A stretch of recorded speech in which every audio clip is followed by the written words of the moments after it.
You know, what if I told you that your relentless pursuit of a five-star product could actually be sinking your business? Today, we're going to break down a really powerful framework that completely flips the whole idea of quality on its head. It's not about being better everywhere, it's about being strategically brilliant in the very few places that actually count. So let's just start with what sounds like a really simple question, right? Is higher quality always better? I mean, we're all conditioned to chase perfection, to strive for these flawless, amazing products. But what if that's the wrong goal entirely? Because here's the truth. Quality isn't some single ladder that you climb. It's a battlefield, and it's got multiple fronts. And if you're pouring all your resources, all your time into winning on a front your customer doesn't even care about, well, you're not just being inefficient. You're basically setting yourself up to lose. To navigate this super complex battlefield, you need a map. And that is exactly what Harvard Business School's David Garvin created. His framework is like a strategic compass. It takes that fuzzy, kind of subjective idea of quality and just shatters it into 8 distinct, measurable, and totally actionable dimensions. This is the tool that lets you choose your battlefield. Okay, so this whole idea, it was first published way back in a 1987 Harvard Business Review article, and it just reframes the entire conversation. It moves quality from being this simple measure of, is it good enough, to what it really is in modern business, a competitive weapon. And when you start thinking this way, oh man, the strategic payoff is massive. You'll stop guessing, and you'll start doing much sharper competitive analysis. You'll find new, evidence-based ways to make your product stand out. You'll be forced to manage your trade-offs on purpose, instead of just letting them happen by accident. And the best part? This thing works across literally any industry. So what are these 8 dimensions? This is the heart of the framework right here. And to make them a little easier to remember, let's look at them as 4 distinct pairs.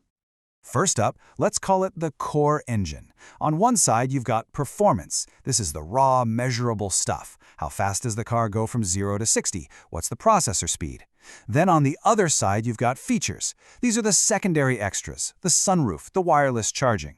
So performance is what the product does. Features are all the cool, delightful extras you add on top. Next, the promise keepers.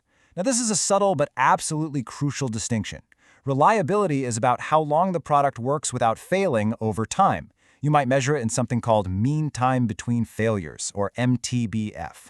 Conformance, though, is about being built perfectly to the design spec from day one. Are there 0 defects in the paint job? Is the screen color exactly what it's supposed to be? Tighter conformance almost always leads to higher reliability down the road. All right, let's move to the product's life cycle. Durability is its total useful life. How many miles will the car last? How long will the phone's battery hold a decent charge after a couple of years? But what happens when it breaks? Well, that's serviceability. How fast, how easy, and how cheap is it to get it repaired? A product that's super easy to service might actually have a longer practical life. And finally, we get to the human element, which is all about perception. Aesthetics is what you experience right in the moment. The sleek design, the satisfying click of a button. It's pure sensory appeal. But perceived quality, that's what you believe before you even touch the product. It's the power of the brand, something built over years and years of advertising and reputation. Okay, so we have our 8 battlefields. Now let's see how this framework gives us a universal language to talk about quality, whether we're building a car or, a smartphone. This is where the framework really comes to life. Check this out. Take performance. For a car, that's acceleration. But for a smartphone, it's processor speed. Or look at durability. We measure it in mileage for a car, but for a phone, it's all about battery retention. See? It's the same dimension, just a different metric. And perceived quality? The feeling you get from a Toyota badge is very different from the one you get from an Apple logo, right? So understanding the dimensions is one thing, but using them to win? That's the real goal. How do you actually turn this into a playbook? Well, it's a pretty simple 3-step process. First, you have to figure out which of these dimensions your target customers actually care about. Second, be brutally honest and benchmark how your competitors perform on those specific dimensions. And then third, and this is the most important part, you select your vector. You choose 1 or 2 dimensions where you are going to be undeniably the best, and you aim to be just good enough everywhere else.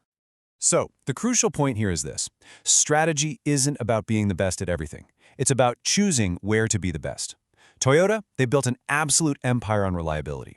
Apple dominates with this masterful combination of aesthetics and perceived quality. And notice, Neither of them tries to win on all 8 fronts. That focus is precisely why they succeed. This whole approach forces you to make conscious trade-offs. Think about it. If you cram in more and more features, you might introduce a lot of complexity that actually hurts reliability. If you make a product more durable by using thicker, tougher materials, you might completely compromise its aesthetic appeal. The goal here is to make these choices deliberately, not by accident. And look, this is not a one-time exercise. To truly master quality, you have to treat it as a continuous, ongoing cycle. So how do you bake this thinking into your team? You got to ask yourselves these questions constantly. What do our customers really value right now? What are the hard, measurable targets for those 1 or 2 dimensions we've chosen to dominate? When was the last time we actually checked if our customers' priorities have shifted? And maybe most importantly, are we putting our best people and our biggest budgets behind those top priorities? Ultimately, you should think of Garvin's framework as a living compass. It's not some static map you look at once. No, it's a tool that helps you stay perfectly synchronized with that ever-shifting landscape of customer expectations. It makes sure your efforts are always pointed in the right direction. So I'll leave you with this final thought. The most important question this framework asks isn't, how can we be better at everything? The truly strategic question, the one that can change your business, is this. To achieve market leadership, which dimensions are you willing to consciously ignore in order to win on the ones that truly matter?